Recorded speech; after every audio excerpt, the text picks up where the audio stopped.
So, how do you start a race? Let's get into it.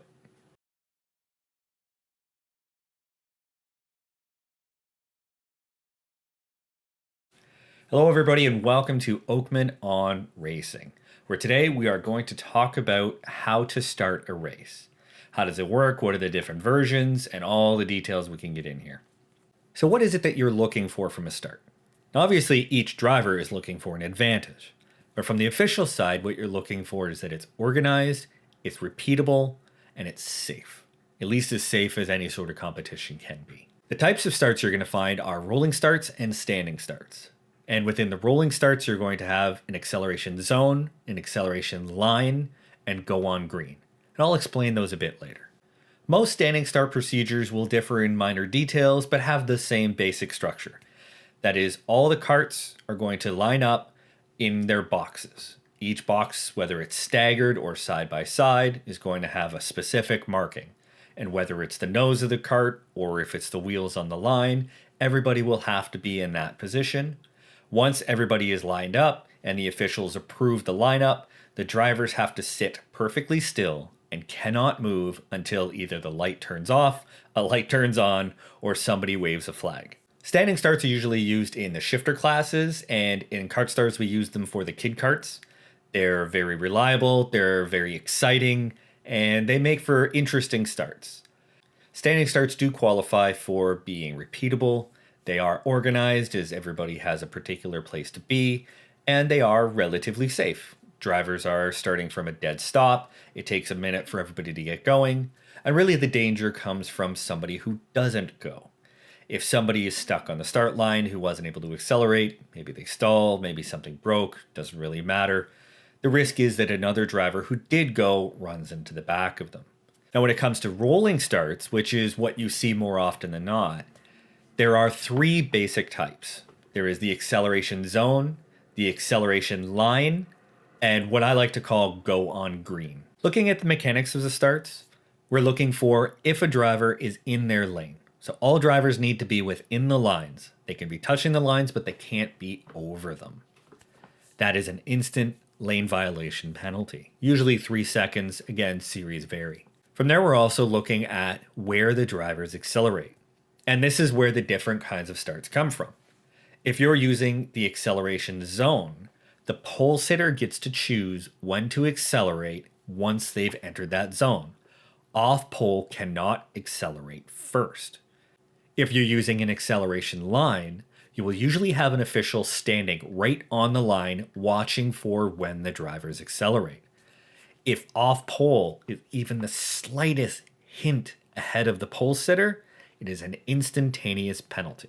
From there, the starter will usually throw the green flag immediately at that line. So it really becomes a race with the drivers to that acceleration line.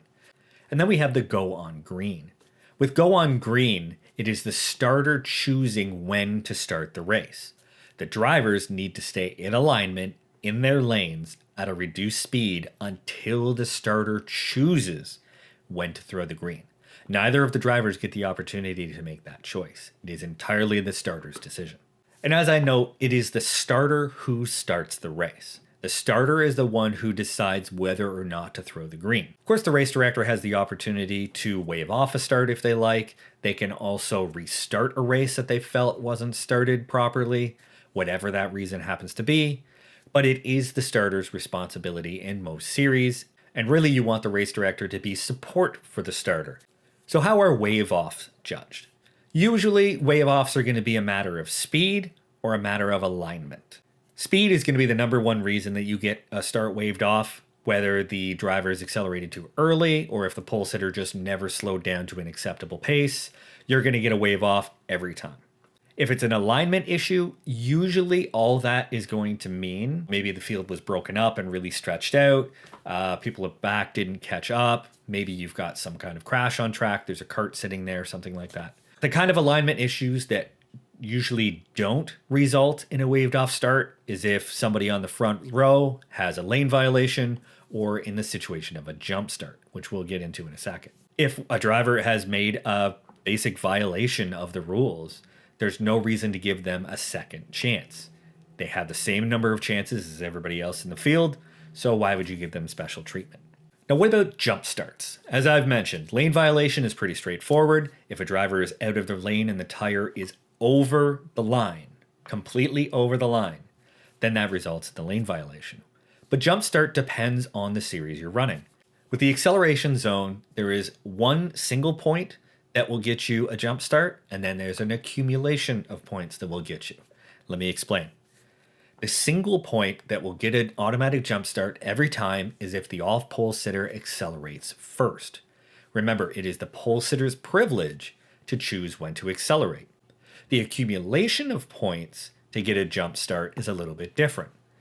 Now, the rule says that as they enter the acceleration zone, they need to be aligned. It doesn't say that the pole sitter has to be ahead, so it's not automatic. What the official will do is look at the beginning of the acceleration zone, where they are at the start finish, and where they are in the first corner. If off pole is ahead at the beginning of the acceleration zone, is ahead at the start finish, and pulls the lead in the first corner, that accumulation is also a jump start. If the off-pole sitter is ahead at the beginning of the zone, is ahead at the start finish, but does not pull the lead into the first corner, it is not a jump start. They have not gained an advantage over the pole sitter on that start. Now you may be asking, is it possible for off-pole to gain the lead on the start in the first corner? And the answer is yes. Remember, it's an accumulation of points along the way. As long as they're aligned well and the pole sitter accelerates first, then the start is legal. Now, jump start on acceleration line is a little bit different. There is a very specific rule that says that the off pole sitter cannot be ahead at the acceleration line.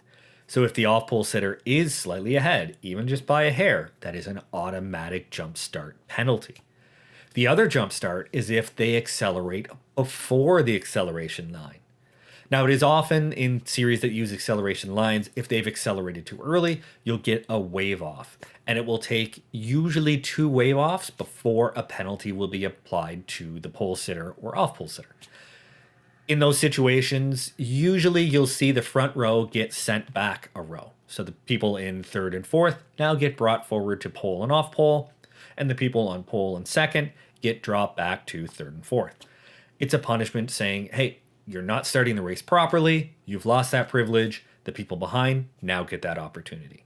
There are some series that will actually send the pole sitter or off pole, whoever was accelerating first, to the very back of the pack, especially if it's judged that they intentionally threw that start.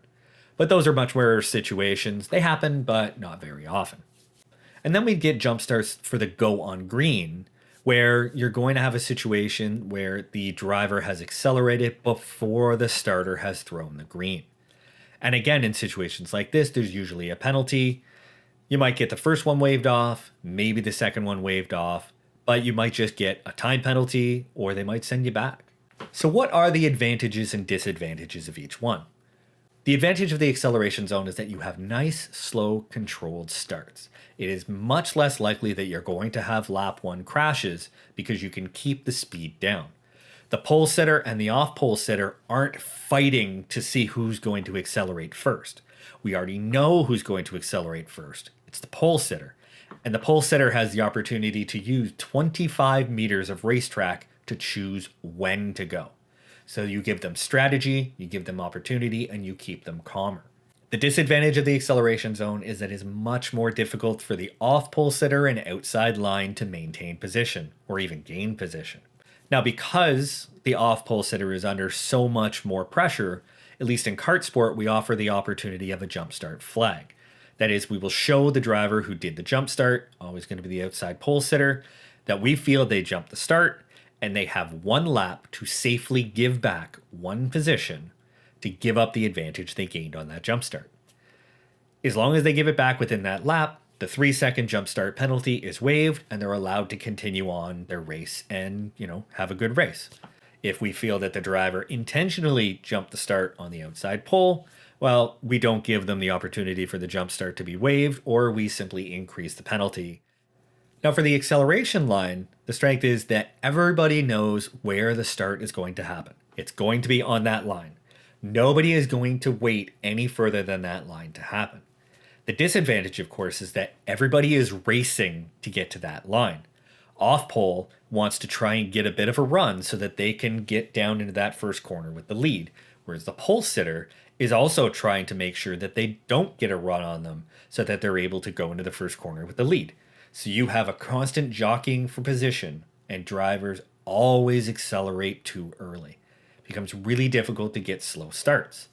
Fast starts mean crashes. There are far more crashes on an acceleration line start than there are in acceleration zone. But in an acceleration line, you will usually have both front rows stay together all the way into the first corner. It feels more exciting.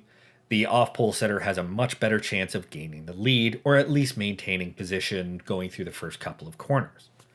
The weakness, of course, is that opportunity that you're going to have far more crashes on the starts because they are far faster. When we get to go on green, the advantage is that the decision to start is completely taken out of the hands of the other two drivers. Off-pole and pole have no idea when that starter is going to throw the flag within reason. The weakness is that drivers can try and exploit that. As I've said in another video, it is very difficult to judge where drivers are side by side when you're looking at them from the front. So it puts a lot of pressure on the starter to try and be accurate in who's ahead, are they even, and throw that green when somebody hasn't jumped on the gas first. Drivers try to come up with ways of working around the go on green and coming up with advantages. Some are better than others. But what it does well is control the speed, try to keep the drivers from trying to ramp up their pace as they get towards the front, and eliminate crashes in the first corner. So the real question is, which one is better? And the answer to that is, it depends on what your series values. If you're in a series that wants really side-by-side excitement and bashing wheels and stuff like that, then an acceleration line is going to be perfect for them, because you're going to have those karts in rows side by side all the way down through the first corner and probably for multiple corners. If the series is looking for a little less action in the first corner, then an acceleration zone is going to probably be the way to go. You're eliminating that opportunity for drivers to really kind of battle each other up to the line, gives the starter a little more control, and allows the pace to slow down. The other opportunity is go on green. By putting it in the hands of the starter, it takes it out of the hands of off-pole and pole, and makes them have to try to guess when the green's going to come out, so everything stays slow and in line for a little bit longer. As drivers, you're going to have to choose what kind of series you're looking for, what do you want to race in, what is it you value, and what do you want to see on the racetrack, and then choose accordingly. All right, everybody, thank you very much for watching. If you have any questions or comments about this video or any of the other ones, like, comment, subscribe. If you have anything you want me to talk about, don't forget to put it down in the comments below. And until next time, as always, I will see you at the racetrack.